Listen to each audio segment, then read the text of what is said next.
Welcome, everybody, to the Stone on Sports podcast. My name is Matt. Happy to be here with you. We've got a great show lined up for you today. As always, I'm joined by these two gentlemen here, Kyle and Ramey. Ramey, how's it going, brother? It's going well. How about you? Did you have a good weekend? Yeah, not too bad, man. Not too bad. It's decently nice here. The Tigers got their dicks knocked in the dirt playing against the Nationals, which is absolutely inexcusable yet entirely unsurprising. Yeah, I'm kind of in the same boat with the Cubs. They've been on just a terrible, terrible run lately. They did win one yesterday, but they've lost more than they've won lately, and their season's kind of going down the tubes. Didn't they beat Philadelphia earlier? Or they were up like eight. Yesterday, Kyle. That's I know. Yesterday. Well, I think they also won. I think they also won. I think they also won this afternoon. So baseball, they play every day. Right, but I also think they won this. No, they got beat. They got beat 2-1 today. Oh, darn it! Yeah. Shoot. Yeah. How are you, Kyle? Washington had 18 hits against the Tigers today, so hard to win a game. No shit. How are you, Kyle? I am good. I am super great. I'm getting ready to watch the game in 90 minutes. Eastern Conference Finals. Yeah, I think we're going to touch on that a little bit later on. Sweet. Surprising Eastern Conference Finals, showing that we three idiots don't know anything about sports. That's at least basketball. Yeah. Jimmy Butler, he just doesn't get enough credit. Through the media and through everyone. I think when we talk about it later, we will kind of talk. I want to talk about the fact that he, not just him, but it seems to be and Matt and I kind of touched on this in a discussion over the weekend off the pod, It seems that NBA players don't play, which makes sense. They don't play nearly as hard during the regular season as they do in the playoffs. Absolutely. And I think Jimmy Butler's a really good case for that because he turns it on when the playoffs start, and he's been amazing. So Eric Spoelstra, at this point, just curious on your two's opinion, is he bulletproof now in his role as head coach on the level with like Steve Kerr or Pops, where if they just completely shit the bed for the next 2-3 seasons, end up with high lottery picks, is he still safe? I think so. I think as long as Pat Riley is there, Eric Spoelstra is going to be there no matter what happens. I think he's too good of a coach to first. I don't think they would go through that kind of stretch unless something just terrible happens. But he's got the track record that I don't think the Miami Heat would be foolish enough to let him go if they had a couple bad seasons. What do you think, Kyle? Yeah, I think he'll be the coach as long as he wants to be the coach there. Maybe with or without even Riley. And again, I think I mentioned in a previous video or pod, a cast, he's never been coach of the year. That's nuts. So, yeah. He's all about the team accolades. Just like us.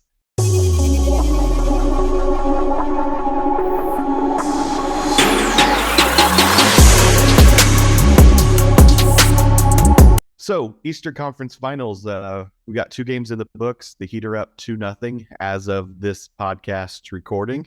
Who do you guys think is going to take the series? Do you think Miami can close it out, or do you think Boston's going to come back in Miami for Game 3 and Game 4? Miami closes it out. I think Boston wins 1 down here in Miami, and unfortunately Miami's going to have to go back up north to Boston to clinch it, but I think Miami's going to get it. Jason Tatum just hasn't shown up consistently for them to do it.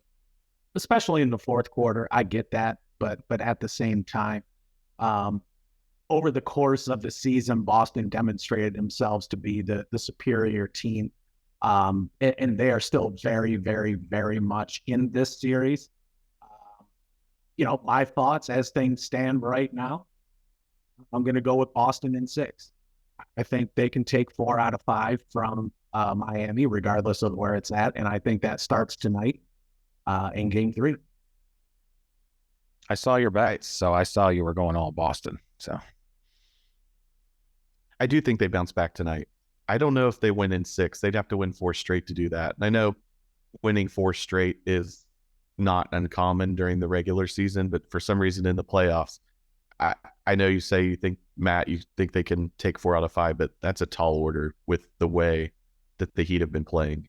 Spoelstra gives them the advantage from the bench, and that's not anything that anyone can deny. But at the end of the day, it's up to the players who are on that court to execute their offense, to play good defense, to limit their turnovers, to make their shots, to find the open man. And I have the confidence that Boston can do that at a much better rate than Miami here over the next few games. And they can play a lot better than they've shown so far. But Kyle, you're right. Like, Tatum has to do something. This is where they need him. They need him to be the man. They need him to be the man in the fourth quarter. And so far, he has not done that. Yeah, and they need a second guy to do it. Jaylen Brown or Marcus Smart or somebody to have a huge game in tandem with Tatum. So, yeah, and Al Horford needs to play better. They need the Al Horford from the Philly series, the one that was playing lockdown defense and scoring 15 points a game. He just doesn't seem to be quite as on track, and I'm sure a lot of that has to do with Spoelstra's coaching. Sure. Plus, Mans is getting old. He ain't no spring chicken. That's true. So you guys both think that Miami is going to shake the series? Yes, sir. I do now. Yeah, I think winning 4 out of 5 with the way that the Heat are playing is too tall of an order for Boston. We got to talk about the West. Don't really need to say much. Just that the Lakers are getting stomped. Jamal Murray is looking like a stud.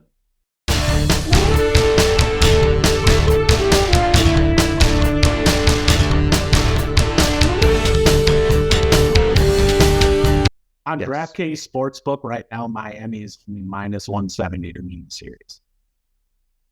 Really? Just an interesting tidbit. That is an interesting tidbit, Matt. And a great segue to move on to our next topic today, gambling. Something all three of us enjoy doing, and 2 of us are actually halfway decent at it. We'll let everybody out there try and figure out who is the one who may struggle a bit from time to time. I have my wins. All right, or he can just identify himself. Way to ruin the suspense for everyone. It's all right. I haven't been doing well lately, though. It's been rough. See, I won last night. You need to hit on the big bets like the margin parlays where you can just bring in 45 to 1 at once. Then you don't have to win as often. There's less pressure. Yeah, because Matt has done it once and he feels like he's just the sports gambling god now. Oh, absolutely not. I never said or implied that. I simply shared my strategy, which I would not advise anyone to follow. No, this guy had to call me when that game was closing out in a panic. Wasn't in a panic. I was sweating, motherfucker. Yeah. There's a difference. For future Super Bowl finalists, no AFC South team has reached the Super Bowl since when, Ramey? Oh, that would be 2011 with the Colts. Your 2009 Colts. Oh, well, 9. Numbers are hard. Call yourself a fan. The no Hank NFC Basket game. Yeah, what's that? The Hank Basket game. Right. Yes, the Hank. That's right. No NFC North team has reached the Super Bowl since the 2010 Packers. So what I'm saying here is Lions, Colts, Super Bowl. Super Bowl. Yeah. I mean, it's more likely for the Detroit to get there than the Colts, but it could happen. It's plus 80,000 on DraftKings. You want to roll with it? I'd put $1 on it. Sure. Absolutely. Right? That ain't bad. Yeah. I just thought that was kind of interesting. And then 9 out of the last 12 Super Bowls, there's either been an AFC West or NFC West team appearing. So those divisions are dominating. Well, I mean, the Chiefs being in the AFC West helps since it seems like Chiefs and Seattle and LA and San Fran and Denver a couple a year, It seems like it's much more well distributed amongst the NFC West teams, but the AFC West's kind of been dominated by the Chiefs. And I think will continue to do so. Although that is a tough division with the Chargers and the Raiders. But the Broncos should be getting better with Sean Payton. I think the Broncos are a wild card. I'm not a Russ guy by any stretch. But Sean Payton brings something that really is only matched by Andy Reid in Kansas City, and that is very, very elite level coaching, especially on the offensive side of the ball. I agree with that. So I know we've still got 3.5 months until football starts, but anything to whet the appetite on football, and future bets are fun. So you feel like a genius when you place them, and then 2 weeks into the season you realize what an idiot you are. Yeah, I mean, I don't know about realize, it's a certainty for me. I enjoy them, but I guess the shitty part is just having your money tied up for so long. Yeah. I mean, we gamble because we want the instant validation.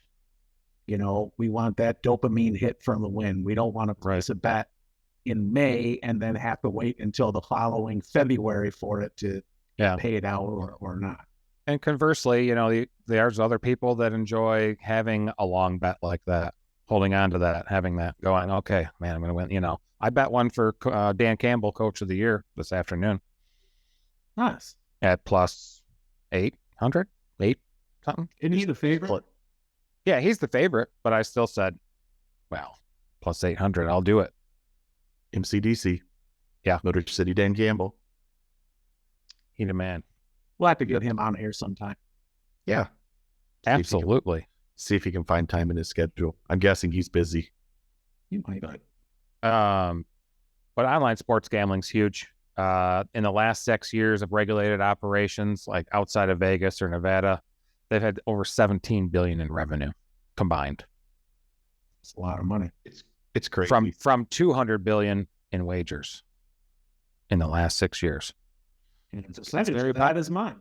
Right. And it's just growing in popularity as more states come on, and the biggest months are ahead of us because the big states like California, Texas, and Florida, they don't have it yet. It's kind of shocking that Indiana has it. I mean, I know that the revenue and the tax money from it is huge, and that's probably why it is conservative as a state as Indiana is. It's kind of wild that they were one of the first states to get it. Yeah, 2019. So there was a ruling in May of 2018. It was a Supreme Court case, Murray versus NCAA, that repealed Pass Club. Yeah. And from there, it is the hell is it? Oh, Professional and Amateur Sports Protection. Basically, the Supreme Court said that violated the 10th Amendment. It was basically a federal overreach power, and it kicked everything down to the individual states. After that ruling, there were something like 8 states in 2018 that said, all right, we're going to legalize this. And it just went from there. I think right now it's legal in one form or another in 32 states. But, math is also difficult for me, so feel free to fact check me on that. The point being, it's blown up, and it's only going to continue to do so.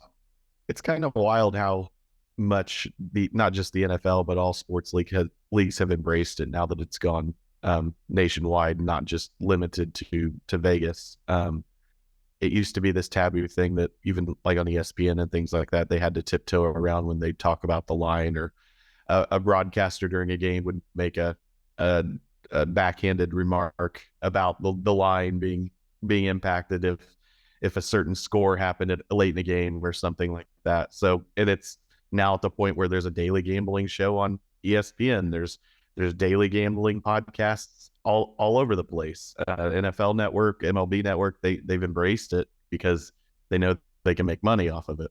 Absolutely. I remember back in the day, you'd hear whispers of teams wanting to relocate, and eventually Las Vegas would come up, and everyone's like, oh, no, you can't go there because gambling.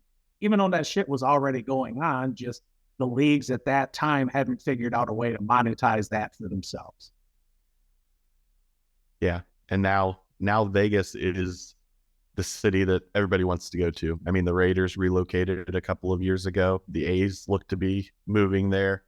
I I hope the citizens of Vegas don't get dipped over having to foot the bill for a new stadium there. I saw they were, I don't know, a couple $100 million apart, something like that. Which is 400. I think it was 400 million apart. Yeah, piss on me. But yeah, no, and I mean, and teams have the Golden Knights have been successful there, so it's a good area to have a franchise in.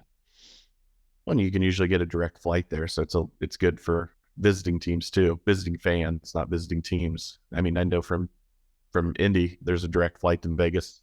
I think just about every day. So even when you want to go see your team play in Vegas and spend a long weekend or something, it's a great city and there's a lot to do other than just going to the game. Oh, for sure. It's a great destination city for an away game because you can go make a weekend of it, come back. If you've done it right, you have thoroughly enjoyed yourself. Oh, yeah. Unfortunately, the Lions play the Raiders at home. As long as they get the dub, I don't give a shit where they play the game. Amen, brother. So future bets. What's a couple you guys like and a couple that you dislike? Ramey? Yeah, there's two I like. I really kind of stuck to team over-unders. I know we've got it all summer, so I'm sure we can get into this deeper if we want to. I like the Rams over 6.5 wins. I think with Stafford back and McVay showing that he's committed to coaching for the long term, or at least the short term, I guess, the next few years. I think they're gonna bounce back from last year and have at least 7 wins. Another one is the Steelers over 8.5 wins. Mike Tomlin does not have losing seasons, so I think they'll at least get to 9 wins. Those ain't bad, man. Those ain't bad. For me, for a couple futures that I like, I took the Lions to win the NFC Central at plus 170. They are the favorite. I opted for that versus their win prop. Their win prop is at 9.5. You don't know. I think they're going to be a good team. I think they're going to win the division, but I think, they're going to come in anywhere between like 9 and 11 wins. And so I'm just going to stay away from that. The second one I like is Bijan Robinson, plus 1,400 to lead the league in rushing. He's a bad man going to a team that's led by Arthur Smith. As long as he's there, they're going to run the ball. They're going to run it a lot, and they're going to run it damn well. We've seen rookie running backs come in and make an impact from Zeke to Saquon Barkley. There's no reason Bijan can't do the same. A couple I don't like, the Chiefs to win their division at minus 165. It's not that I don't think the Chiefs are going to win the division. It's just there's not enough juice to justify the squeeze there at minus 165. I don't want to tie up $165 just to win 100 back. And then the second, the Colts over 6.5 wins at minus 135. I don't see the Colts as a 7-win team. I think they're somewhere a 5 or 6 win team. That just makes no sense to me at all. You took my two that I don't like, Matt. I took the Lions over under and the Colts over under. So I mean, you laid it out perfectly. So I'll sit back and hear what Kyle has. Yeah, we'll hang up and listen.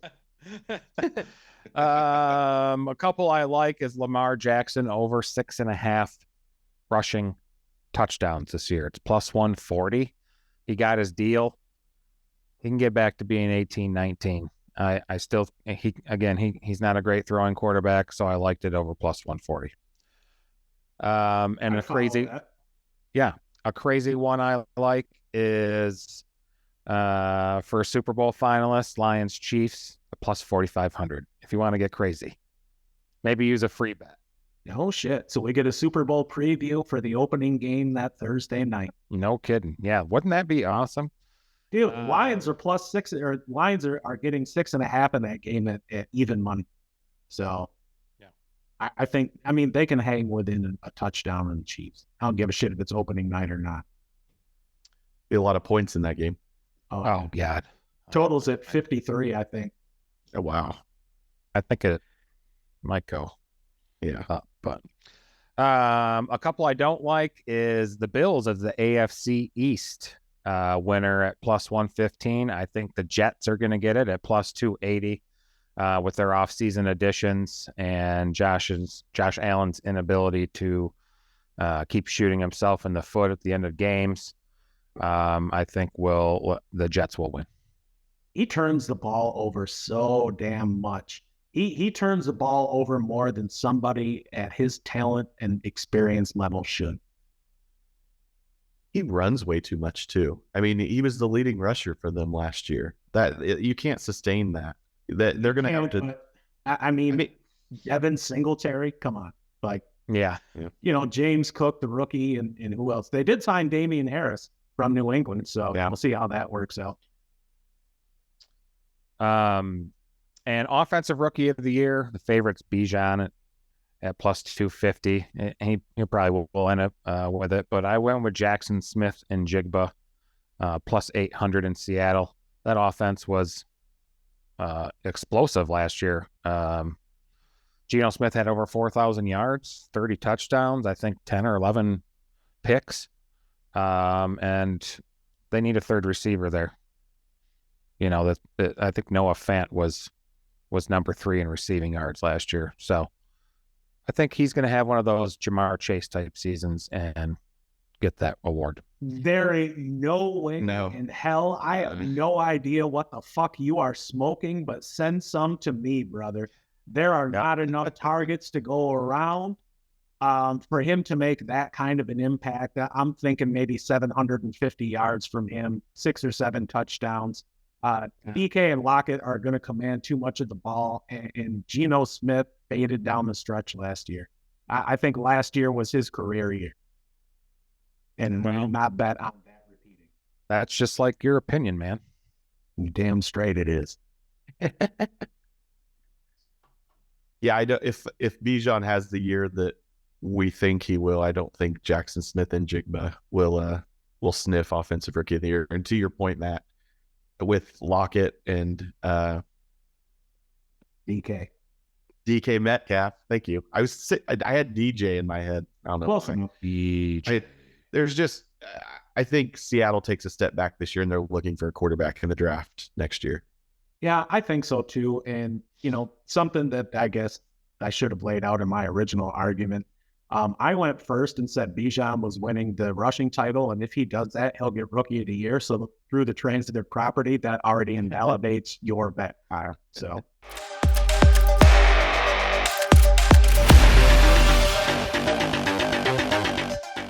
I hate how, on here, this is just like a fucking swinging dick. It won't stay. All right. And now it's time for our back in the day replay. Kyle, where are you taking us today? A baseball man named Babe Ruth. So not to be confused with some lady named Baby Ruth. My back in the day replay is about the Sultan of SWAT, the King of Crash, the Colossus of Clout, the Great Bambino. On May 25th, 1935, Babe Ruth hit his 714th last home run of his career while playing for the Boston Braves. He retired a month later because his swing was dead as a doornail, Smalls. Nice. Raimi? Anybody get the Sandlot reference? I was really no. Couple Sandlot references in there. Nobody likes the Sandlot. Anyway, go ahead. I was really hoping for some more bombing raid history. Yeah. On this date in history. That'll be next week. That'll be 26th consecutive bombing run. I'm a World War II history guy, so you're going to hear a lot of it. This week in 1996, Ken Griffey Jr. became the 8th youngest player in Major League history to hit his 200th home run. I was a big Ken Griffey Jr. baseball fan when I was growing up on the Super Nintendo. Did you have a poster of him on your bedroom wall or on my ceiling, actually? Nice. It's funny how he came up when he did, but there was never really any steroid suspicion with him. Yeah. And I wonder if that's, and don't get me wrong, I'm not in any way saying that I think he did, but I wonder if that's a byproduct of his, we'll call it positive relationship with the media, where some other players who weren't exactly as well liked suffered a little bit more. It's a really good point. I think also because he just seemed to, especially when he went to Cincinnati, he just couldn't shake the injury bug. And I don't know if that had a lot to do with it, but he's one of those what ifs. Like if he had remained healthy during his stint with the Reds, like would he have hit 800 home runs? Yeah, I don't know. He's probably in the top 3 of baseball players I've ever seen, and I would say he's probably not third. Yeah, he was amazing, especially when he was young. For sure. For my back in the day replay pick, on May 24th, 1935, the first night game in Major League Baseball history was played at Cincinnati's Crosley Field. The home team defeated the Phillies 2-1. And it wasn't for another 53 years before a night game would be played at Wrigley Field. Yeah. That was what, 1988 before they played a night game there? Yeah, and it was there was it actually got rained out. So they were supposed to play on one night, and it got rained out, and they ended up playing it the next night. So the first night game at Wrigley Field was actually a rain out, which, I mean, complete sense for the Cubs.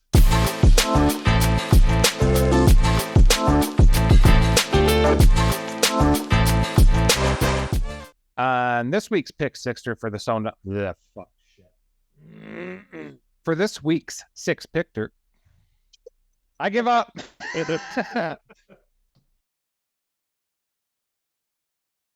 And now it's time for the Stoned On Sports Podcast Pick Sixer. This week, we are going to be talking about our top 6 favorite sports memories. Matt, would you like to start us off? Oh, I suppose I could do that for you. For me, number 6, October 15th, 2003, Wrigley Field.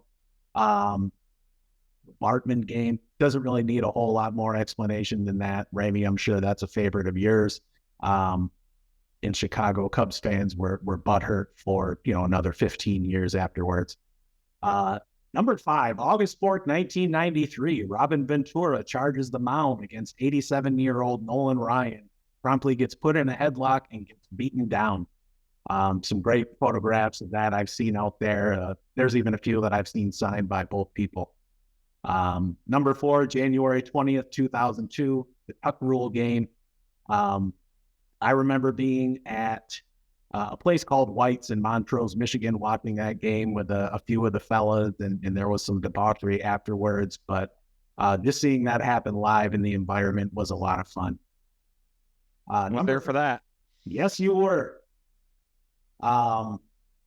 Number 3, April 3rd, 1989, Vermeil Robinson sinks 2 free throws with 3 seconds left in overtime against Seton Hall, giving Michigan an NCAA basketball championship. They won the game 80-79.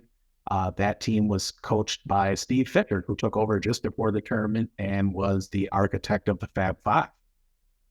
Number 2, October 14th, 2006, Maglio Ordonez walked off the Oakland A's in Game 4 of the ALTS. I remember I was there watching that game with Dale at the stabbing cabin when it happened.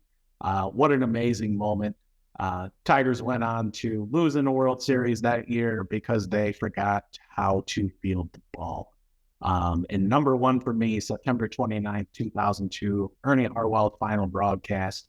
The man was the voice of my childhood, and it truly was an end of an era. Kyle, what do you got? I didn't put mine in any particular order.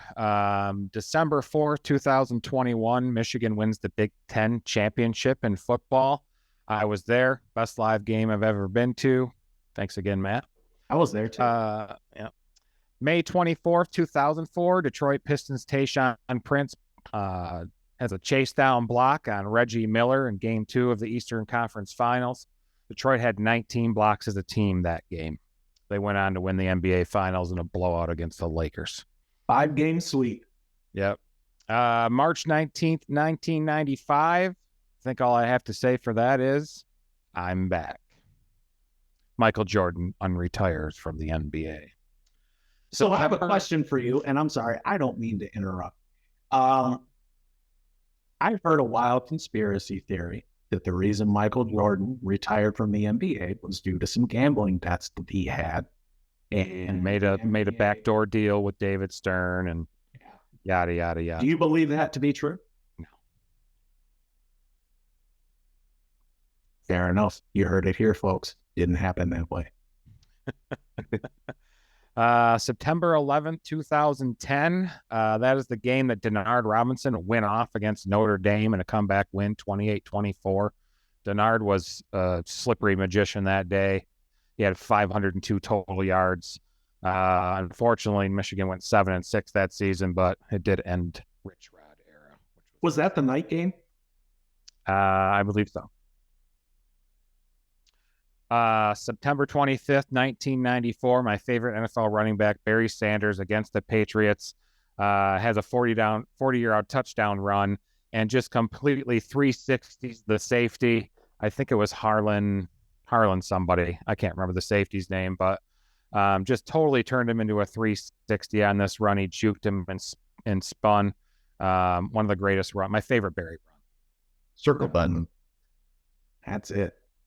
And I guess you could say my favorite. I get excited every time I see a clip of it or an article about it. March 26, 1997, the Colorado Avalanche come to the Detroit Red Wings, and otherwise known as Fight at the Joe.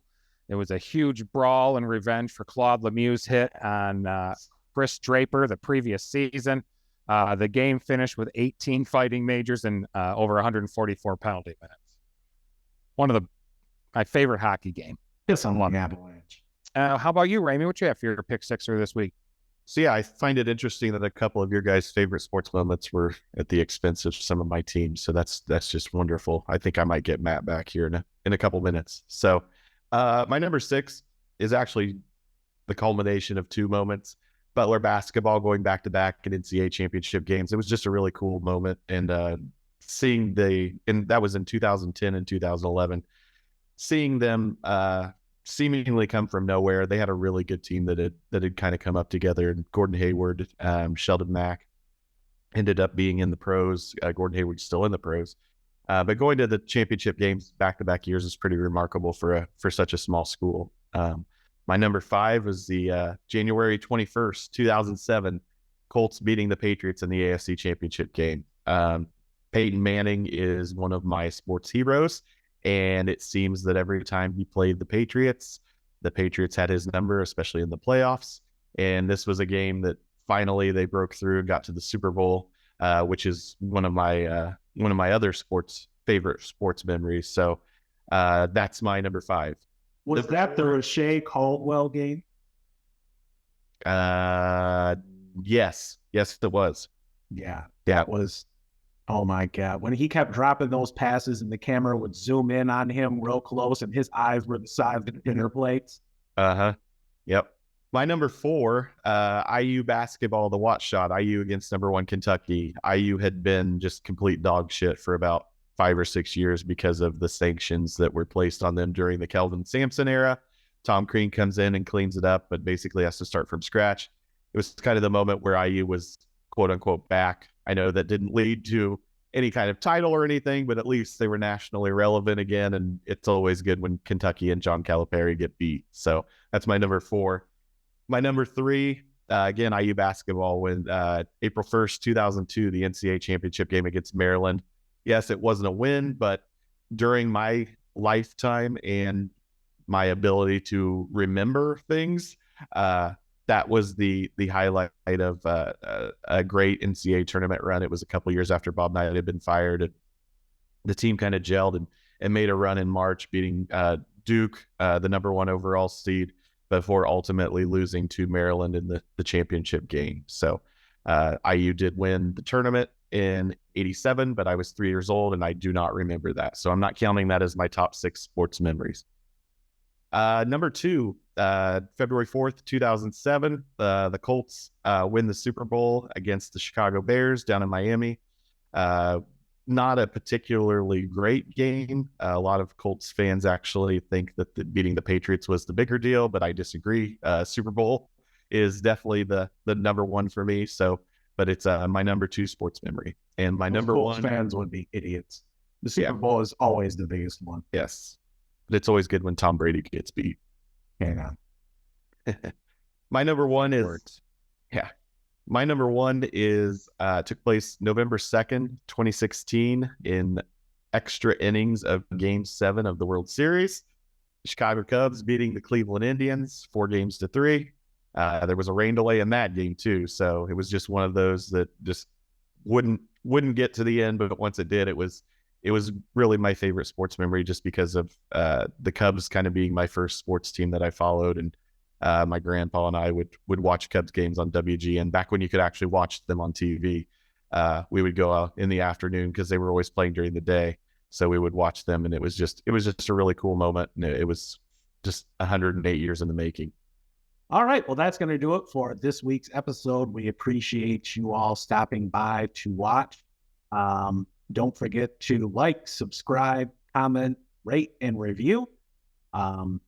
Thanks again, everybody, and we will see you next week. Ramey, Kyle, you got anything to add? Yeah, real quick, I just want to let you know our official website is up at stonedonsportspodcast.com. Check it out. All our links for all your hosting all your streaming platforms and podcast platforms are available on there. Give it a look. Take it home, Ramey. Thanks for listening, watching. Hope to talk to you again soon. Everybody have a great week, and we will see you again next week.